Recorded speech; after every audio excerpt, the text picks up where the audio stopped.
오늘 우리가 읽을 하나님의 말씀은 요한복음 6장 32절에서 36절까지의 말씀입니다. 한 목소리로 좀 크게 다 함께 합독을 하겠습니다. 예수께서 이르시되 내가 진실로 진실로 너에게 이르노니 모세가 너에게 하늘로부터 떡을 준 것이 아니라 내 아버지께서 너에게 하늘로부터 참떡을 주시나니 하나님의 떡은 하늘에서 내려 세상에 생명을 주는 것이니라. 그들이 이르되 주여 이 떡을 항상 우리에게 주소서. 예수께서 이르시되 나는 생명의 떡이니 내게 오는 자는 결코 줄이지 아니할 터이요 나를 믿는 자는 영원히 목마르지 아니하리라. 그러나 내가 너희에게 이르기를 너희는 나를 보고도 믿지 않도다 하였느니라. 아멘. 오늘 제목은 생명의 떡으로 오신 예수님입니다. 여러분, 이 세상에 대해서 여러분들은 어떻게 생각하고 있습니까? 우주를 향해서 위성을 쏘아 올리고 의학이 나날이 발전하고 새로운 과학 지식들, 몰랐던 새로운 과학 지식들이 본물처럼 쏟아져 나오고 있고, 사람이 직접 운전하지 않아도 되는 자율주행 자동차가 등장하고 있으니 미래에 대해서 우리가 희망을 좀 가질 수 있지 않을까 생각할지 모르겠습니다. 그렇지만 의학이 발달할수록 경쟁이라도 하듯 희귀병들과 불치병들은 지속적으로 나타나고 있습니다. 코로나 발생 이후 2년간 우리나라에서 코로나로 인해서 사망한 사람의 수는 약 17,000명 정도입니다. 그러나 그 기간 스스로 목숨을 끊은 자의 숫자는 33,000명이 됩니다. 배나 됩니다. 그 밖에 살인, 폭력 등으로 목숨을 잃은 자의 수도 굉장히 많습니다. 지구촌에는 테러와 전쟁이 끊이질 않습니다. 사람들은 과학이 발전하니까, 눈부시게 발전하니까 희망을 얘기를 하고 있지만 실상은 정반대입니다. 문명과 의학과 과학의 발전으로 생활은 편리해지고 있지만 사람들의 마음은 점점 피폐해지고 황폐해져 가고 있습니다. 우리가 살고 있는 이 세상의 세상 풍조고 세상 문화는 어두움과 죽음의 문화입니다. 거기는 미래가 없습니다. 왜냐하면 세상 문화는 하나님께 범죄한 인간과 마귀와 결탁해서 만든 어둠의 문화이기 때문에 그렇습니다. 죄는 우리를 사망으로 끌고 가고 있고 마귀는 우리를 죽이고 멸망시키는 일만 합니다. 세상 풍조, 세상 문화는 전부 삐뚤어져 있지 장래의 희망을 주는 문화가 결코 아닌 것입니다. 그러므로 세상 풍조를 따라가면 우리는 멸망하게 되는 것입니다. 요한일서 2장 16절에 세상에 있는 모든 것 하나부터 열까지 다입니다. 모든 것이 육신의 정욕과 안목의 정욕과 이생의 자랑이니 다 아버지께로부터 온 것이 아니요 세상으로부터 온 것이라고 했습니다. 우리가 살고 있는 이 세상 풍조와 문화는 하나님께로부터 하나님에 의해서 만들어진 것은 하나도 없습니다. 모든 것은 죄와 마귀가 만들어내는 풍조요 문화라는 것입니다.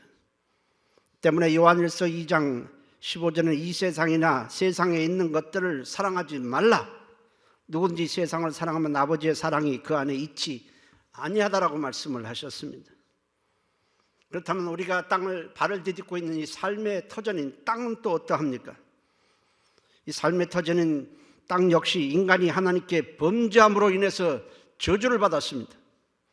창세기 3장 17절 18절에 아담에게 이르시되 내가 네 아내의 말을 듣고 내가 네게 먹지 말라 한 나무의 열매를 먹었은즉 땅은 너로 말미암아 저주를 받고 너는 네 평생에 수고하여 그 소산을 먹으리라. 땅이 네게 가시덤불과 엉겅기를 낼 것이라고 했습니다. 그러므로 지금 아담이 하나님께 범죄한 이후에 모든 사람은 저주를 받은 땅과 죄와 마귀가 만들어내는 어두움과 죽음의 세상 풍조를 따라 살고 있지만은 인간의 힘으로는 이 모든 상황을 전혀 바꿀 능력이 없습니다. 그래서 하나님은 이 세상에 희망이 없다고 판단하시고 이 세상을 때가 되면 다 불태워 없애버리시고 새 하늘과 새 땅을 예비해 놓으신 것입니다. 가끔 보면은 교회에서 그런 얘기를 하는 분들이 많습니다. 세상은 이렇게 돌아가는데 교회는 이렇습니까? 자꾸 세상 것을 갖다가 교회에다 끌어당기려는 사람들이 있어요.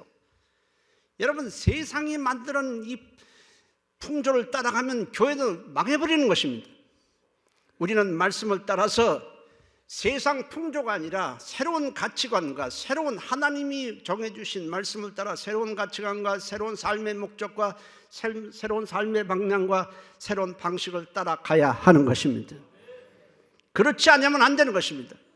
세상 것을 자꾸 교회에다가 끌고 오면 안 되는 것입니다.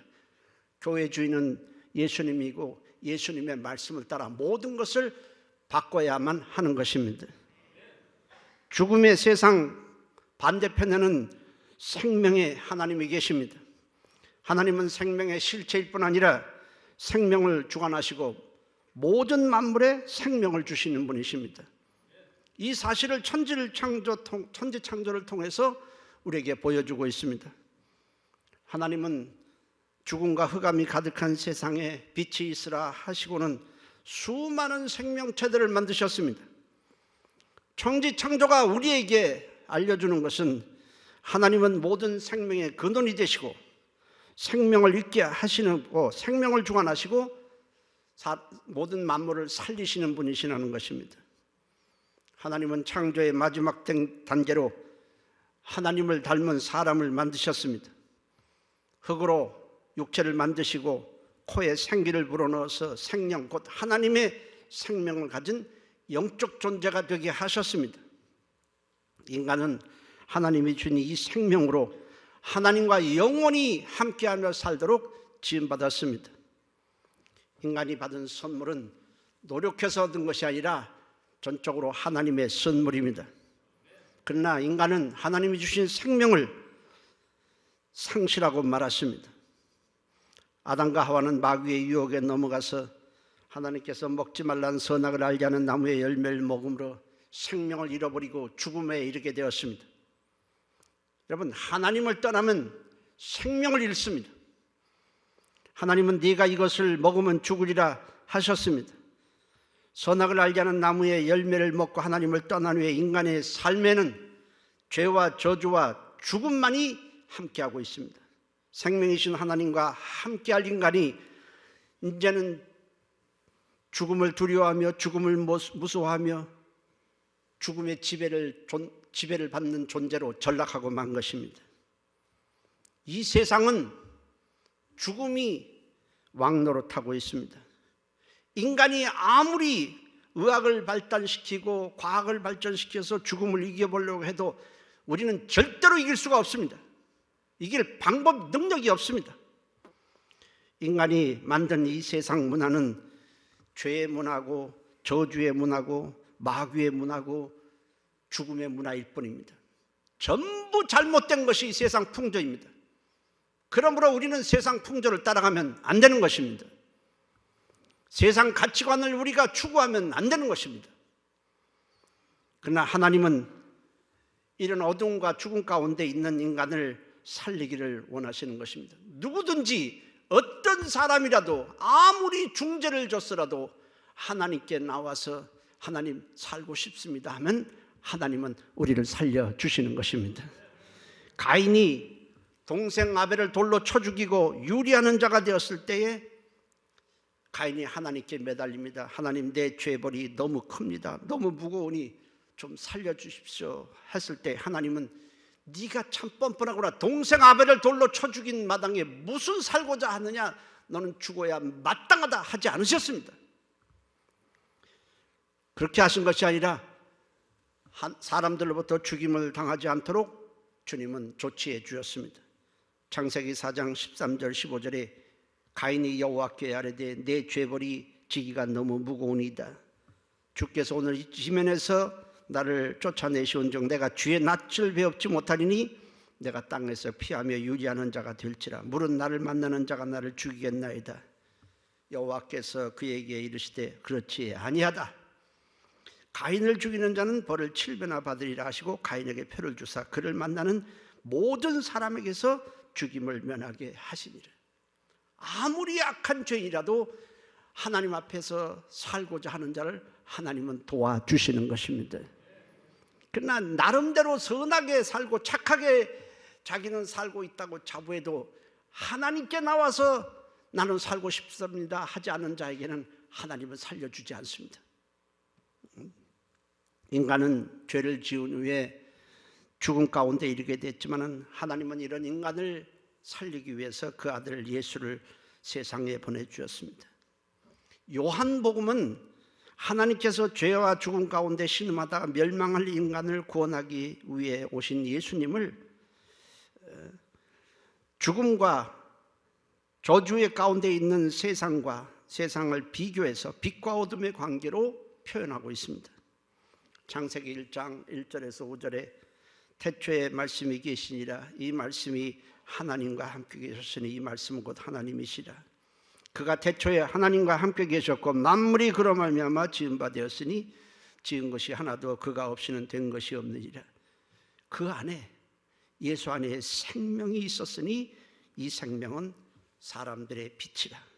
빛이 어둠에 비치되 어둠이 깨닫지 못하리라 했고, 요한복음 1장 9절 10절에는 참빛 곧 세상에 와서 각 사람에게 비추는 빛이 있었나니 그가 세상에 계셨으며 세상은 그로 말미암아 지은 바 되었을 때 세상은 그를 알지 못하였다라고 했습니다.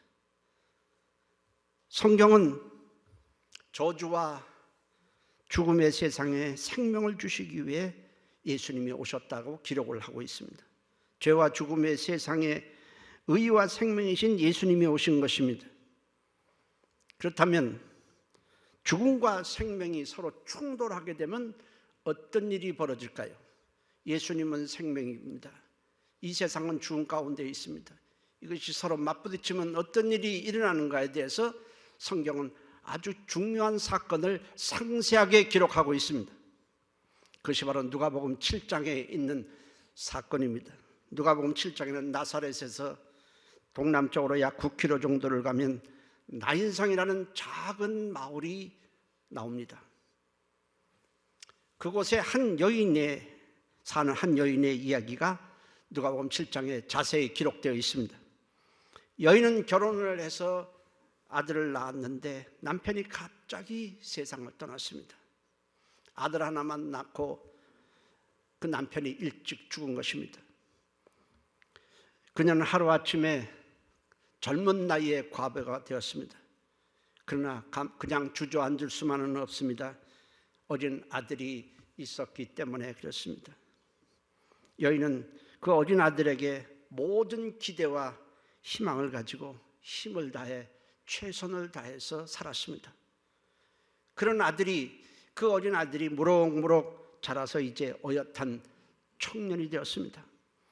고생한 보람이 있어서 다 큰 아들을 보니 대견스러웠습니다.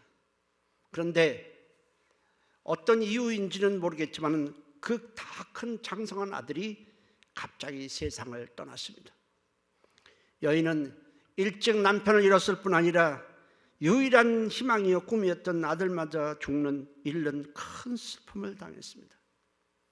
그녀는 더 이상 나올 눈물이 없을 만큼 울고 또 울었습니다. 살 소망을 다 잃어버렸습니다. 마을 사람들은 이 여인의 아들이 죽었다는 이야기를 듣고 모여들었습니다. 그들은 청년의 시신을 눕혀놓고 머리도 빗고 여러 가지 몸을 단장합니다. 그런 다음에 깨끗한 세마포 옷을 입힌 후에 관 속에 눕히고는 관뚜껑을 닫습니다. 우리나라의 입관의식과 거의 흡사합니다. 이스라엘은 날이 덥기 때문에 바로 그 다음 날 장례를 치르게 됩니다. 사람들이 관을 메고 나인성 성 밖을 향해서 나갑니다. 장례 행렬은 대체적으로 이렇습니다. 장례 행렬의 맨 앞에는 여인들이 서게 됩니다.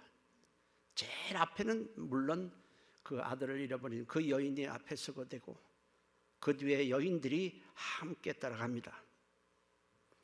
자, 그 뒤에는 남자들이 관을 메고 이제 가게 됩니다. 맨 뒤에는 이스라엘의 풍습상 피리를 불며 곡을 하는 자들이 따르게 됩니다. 우리나라 같으면 옛날에 에이고 에이고 하듯이 뒤에서 장례 피리를 불고 그 다음에 곡을 하는 자들이 따라갑니다. 참 장례 행렬은 다 슬프죠. 장지라고 해야 대부분 마을에서 30분 정도 거리에 위치하고 있습니다. 자, 이제 장례 행렬이 관을 메고 사람들이 나가는데 그때 예수님께서 무리들과 함께 이 나인성을 향해서 걸어오고 있었습니다. 예수님이 나인성 성문 가까이에 이르렀을 때 장례 행렬은 반대로 막 성문을 빠져나오고 있었습니다. 한쪽에서는 생명이신 예수님이 오시고 있고 반대쪽에서는 죽음의 행렬이 지금 오고 있습니다. 두 행렬이 마주칩니다. 죽음과 생명은 영원히 화해할 수 없는 사이입니다. 죽음과 생명은 영원한 원수지간입니다. 죽음 가운데 있는 우리를 살리기 위해서 오신 생명의 예수님이 지금 죽음의 행렬을 마주보고 있습니다. 자, 이럴 때 예수님은 어떻게 해야 될까요? 죽음의 행렬, 장례 행렬이 지나가도록 옆으로 비켜주셔야만 할까요? 그러나 주님은 비켜주실 생각이 없습니다. 죽음의 행렬을 마주보고 계십니다. 장례 행렬이 지나가면 옆으로 비켜주는 것이 도리이고 당연한 처사이거늘 예수님은 비켜주실 생각이 전혀 없습니다. 그러자 관을 메고 가는 사람들 중에서 아마 어떤 사람들은 예수님을 향해 좀 비켜주세요. 장례 행렬입니다. 장례 행렬이 보이지 않습니까? 아마 소리치는 자들도 있었을 것입니다. 그러나 주님은 비켜줄 생각을 전혀 하지 않고 장례 행렬 맨 앞에 고개를 떨구며 울고 있고 아무런 낙도, 아무런 소망도 없이 한 걸음 한 걸음 힘없게 걸음을 내딛고 있는 그 과부를 불쌍히 여기셨습니다. 그리고 말씀을 하십니다. 누가복음 7장 13절에 주께서 과부를 보시고 불쌍히 여기사 울지 말라 하시고 했습니다. 어떻게 안 웁니까? 어떻게 그 슬픔을 자제합니까? 어떻게 그 고통을 나오는데 어떻게 울지 않을 수 있겠습니까? 주님께서 이 말씀을 하신 것은 단지 말로 한 것이 아니고 여인의 눈물, 여인의 아픔, 여인의 고통, 여인의 슬픔을 깨끗이 씻어 주시겠다는 의미였습니다. 그리고는 관에다가 손을 대십니다. 그러자 관을 메고 가는 사람들이 모두 다 멈추게 됩니다. 이어서 주님은 관 속에 누워있는 청년을 향해서 명령을 하십니다. 누가복음 7장 14절에 가까이 가서 그 관에 손을 대시니 맨 자들이 서는지라. 예수께서 이르시되 청년아 내가 네게 말하노니 일어나라 하셨습니다. 생명이 죽음을 향해 명령하신 것입니다. 그러자 놀라운 일이 일어났습니다. 누가복음 7장 15절에 죽었던 자가 일어나 앉고 말도 하거늘 예수께서 그를 어머니에게 주시니. 할렐루야. 생명이 죽음을 굴복시킨 것입니다. 생명이 죽음을 이긴 것입니다. 생명이신 주님이 명령하시자 죽음은 더 이상 청년을 죽음 가운데 묶어 둘 수가 없었습니다. 난성 과부의 아들을 살리신 이 사건이 우리에게 주는 메시지는 뭡니까? 예수님에게는 죽음을 이기는 생명이 있다는 것입니다. 예수님은 죽음을 이기시는 생명의 주시라는 것입니다. 그렇다면 예수님이 그를 믿는 자에게 주시는 생명은 어떤 생명입니까? 예수님은 왜 십자가에 죽으셨습니까? 예수님이 십자가에 죽으신 것은 죽음에 굴복해서가 아니라 우리의 죄값을 치르기 위해서 스스로 선택하신 일입니다. 요한복음 10장 17절 18절에 내가 내 목숨을 버리는 것은 그것을 다시 얻기 위함이니 이로 말미암아 아버지께서 나를 사랑하시니라. 이를 내게서 빼앗는 자가 있는 것이 아니다. 아무도 내게 나를 죽게 만들 수는 없다는 겁니다. 이를 내게서 빼앗는 자가 아니라 내가 스스로 버리느라. 나는 버릴 권세도 있고 다시 얻을 권세도 있으니 이 계명은 내 아버지께서 받았노라 하셨습니다. 주님은 생명을 주러 오셨지만은 죄 문제를 해결하지 않고는 우리가 아무도 생명을 받을 수가 없기 때문에 먼저 십자가에서 우리 죄 문제를 처리해 주신 것입니다. 이것은 창세기에도 나와 있습니다. 아담이 선악을 알게 하는 나무의 열매를 먹었습니다. 죄를 범했습니다. 그리고 아담이 즉시 생명나무를 먹으려고 했습니다. 아담은 죄를 짓자 두려움이 몰려옵니다. 무섭습니다. 나무대로 피합니다. 어찌 이 두려움이 몰려오는데 견딜 수가 없어요. 그래서 아담의 한 행동은 그렇다, 저 생명나무를 먹으면 내가 살 거 아니냐, 이렇게 생각을 한 것입니다. 그것은 착각이었습니다. 그러자 하나님은 그 생명나무를 먹지 못하도록 막으시고 아담을 에덴 동산에서 쫓아내셨습니다. 창세기 3장 22절 23절에 여호와 하나님이 이르시되 보라, 이 사람이 선악을 아는 일에 우리 중 하나같이 되었으니 그가 그의 손을 들어 생명나무 열매를 따먹고 영생할 것 하노라 하시고 여호와 하나님이 에덴 동산에서 그를 내보내셨다고 했습니다. 만일 아담이 죄 지은 후에 그 생명나무를 먹게 되면 죄를 가지고 영원히 살기 때문에 다시는 희망이 없습니다. 그래서 죄를 가지고 영원히 살지 못하도록 하기 위해서 그 생명나무를 먹지 못하도록 막은 것입니다. 우리가 영생을 얻을 때에 먼저 해야 될 일이 있습니다. 그것은 바로 우리 속에 있는 죄를 용서받는 것입니다. 그 다음에 우리가 생명을 얻을 수 있는 것입니다. 그래야 우리가 죄가 없는 의를 가지고 영원히 주님과 함께 영생하게 되는 것입니다. 예수님은 십자가에서 우리의 죄값을 다 대신 치르신 후에 사흘 만에 죽음을 이기시고 살아나셨습니다. 죽음을 이길 수 있는 생명이 예수님 안에 있는 것입니다.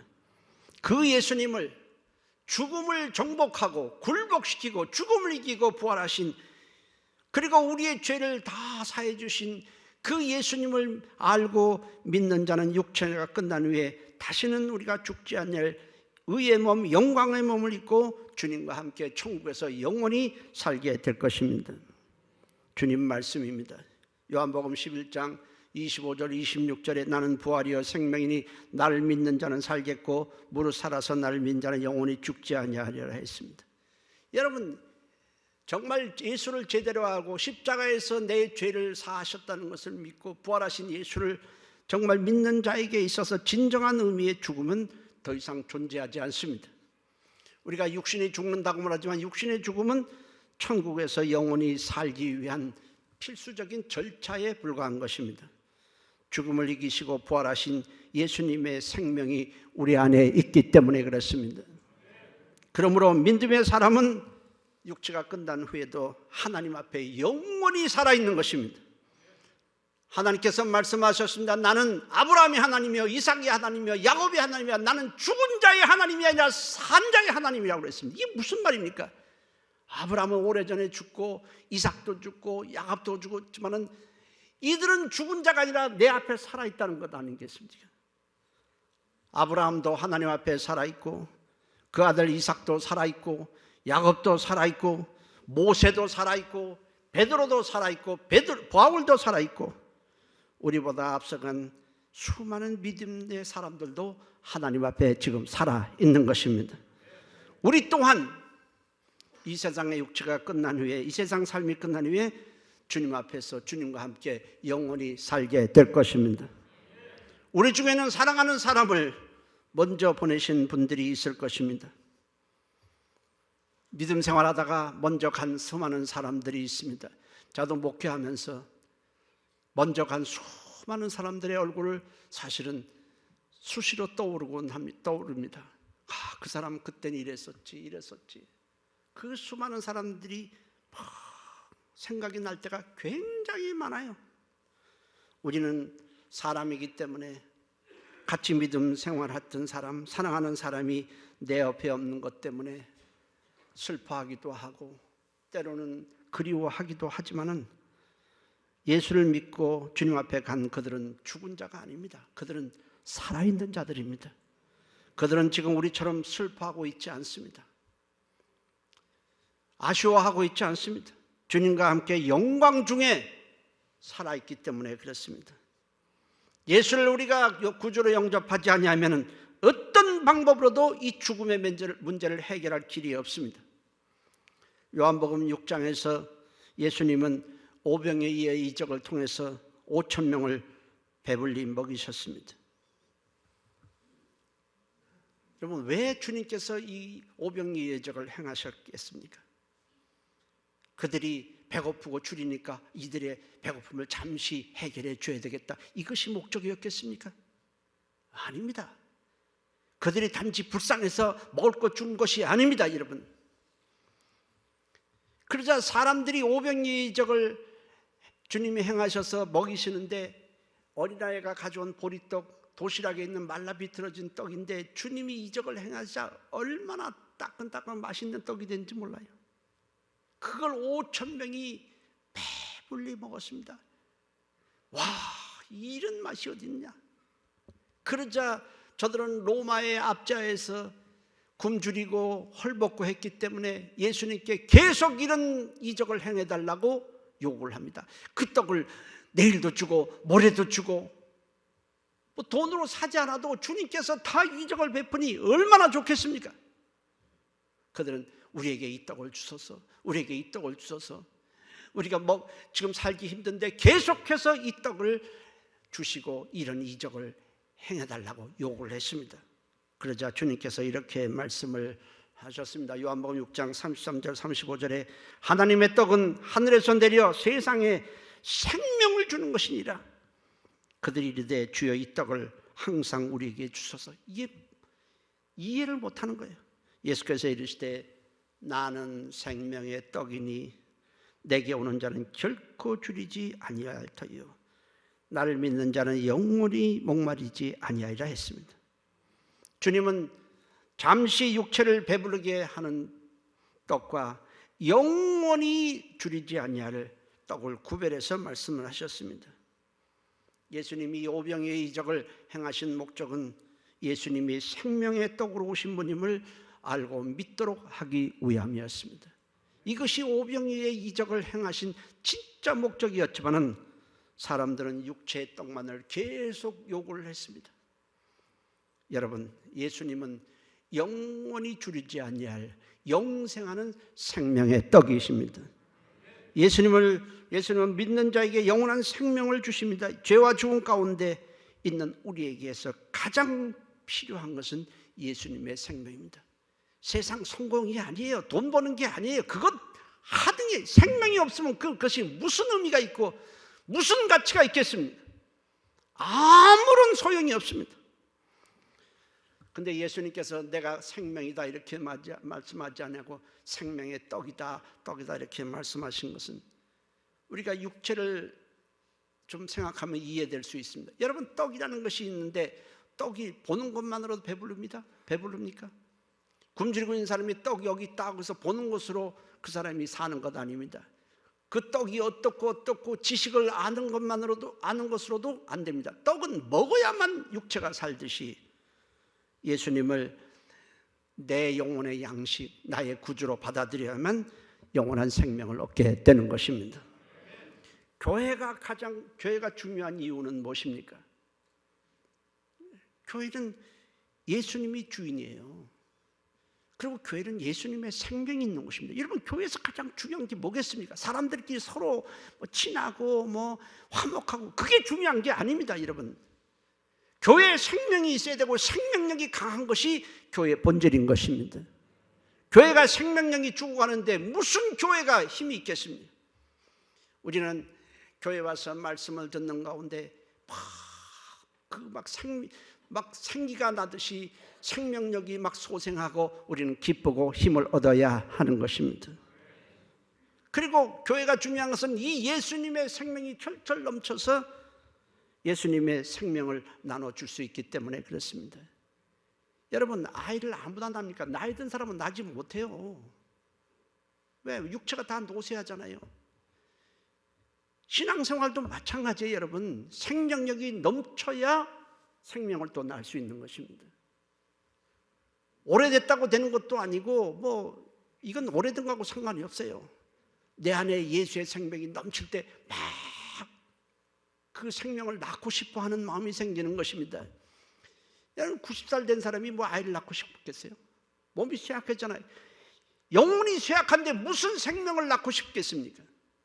우리가 예수를 복음을 듣고 예수로 막 기뻐하면 우리는 똑같은 마음이 생겨요. 새가족 공부하면서 예수를 영접하면 다 똑같은 마음이 생겨요. 끝나고 나서 예수 영접하고 성령 받고 그러면 다 동일하게 하는 말이 우리 가족을 구원해야 되겠다, 내가 아는 사람에게 이 복음을 전해야 되겠다, 이런 말이 생기지만은 이 생명력이 떨어지면은 우리 그게 안 되는 거예요. 교회에서 아무리 프로그램을 해도 안 되는 겁니다. 여러분들과 저는 이 생명력이 점점 넘치시기를 주의 이름으로 축원합니다. 교회가 없으면 세상은 그래서 희망이 없고 미래가 없는 것입니다. 복음 증거는 예수를 믿음으로 생명을 얻은 자들이 죄와 죽음 가운데 있는 자들에게 생명을 불어넣는 작업인 것입니다. 하나님께서 흙으로 육체를 만드셨습니다. 활동은 하는데 그 안에 생명이 없어요. 그래서 예수님께 후 하고 생기를 불어넣으니 그 사람 안에 하나님의 생명이 들어갔듯이 우리가 복음을 증거할 때 예수의 생명이 그 안에 들어가는 것입니다. 이것이 바로 증거인 것, 복음 증거인 것입니다. 전도인 것입니다. 죽음 앞에 속수무책으로 당하고 있는 우리가 죽음을 정복하고 죽음에서 승리하는 비결은 사망을 이기시고 부활하신 예수님을 나의 구주로 영접하는 것입니다. 우리 모두 다 죄와 죽음 가운데 있는 자들에게 예수의 생명을 나눠주는 자들이 되시기를 주의 이름으로 축복합니다. 기도합니다. 동성으로 기도합니다. 하나님, 내 안에 예수의 생명이 있지만 생명력이 너무 떨어져 있습니다. 하나님, 나에게 도와주셔서 나에게 예수의 생명이 넘치게 도와주시고 기쁨이 넘치게 도와주시고 우리가 영원히 소생하도록 인도해 주옵소서. 우리 다 같이 한 목소리로 동성으로 기도합니다. 살아계신 하나님 고맙습니다. 교회가 생명력이 넘치게 도와주시고 우리 모두가 다 생명을 낳고 싶은 욕망이 일어나도록 하나님이 도와주시옵소서. 하나님 아버지, 생명력이 떨어지면은 우리는 자식을 낳고 싶은 마음이 없습니다. 예수의 생명이 우리 안에서 활활 막 일어나서 그 생명을 낳고 싶은 마음이 막 불일 때 일어나도록 하나님이 도와주시옵소서. 우리 교회가 세상 풍조를 따라가지 아니하고 세상 문화를 따라가지 아니하고 말씀을 따라 살아가게 도와주시옵소서. 예수님의 이름으로 기도했습니다. 아멘. 살아계신 하나님, 세상 풍조, 세상 문화는 죄와 저주와 어둠과 죽음의 풍조여 죽음의 문화입니다. 우리는 세상 사람들을 따라가지 아니하고 말씀을 따라서 하나님이 주신 새로운 가치관, 새로운 소망, 새로운 삶의 목적을 가지고 살아가도록 인도해 주시옵소서. 생명력이 강한 사람이 아이를 낳고 싶어 하듯이 영적인 생명을 강할 때에 우리는 또 다른 생명을 낳고 싶어집니다. 하나님, 우리에게 성령을 통해서, 생명의 성령을 통해서 우리 안에 생명력이 막 일어나도록 인도해 주시옵소서. 예수님의 이름으로 기도했습니다. 아멘.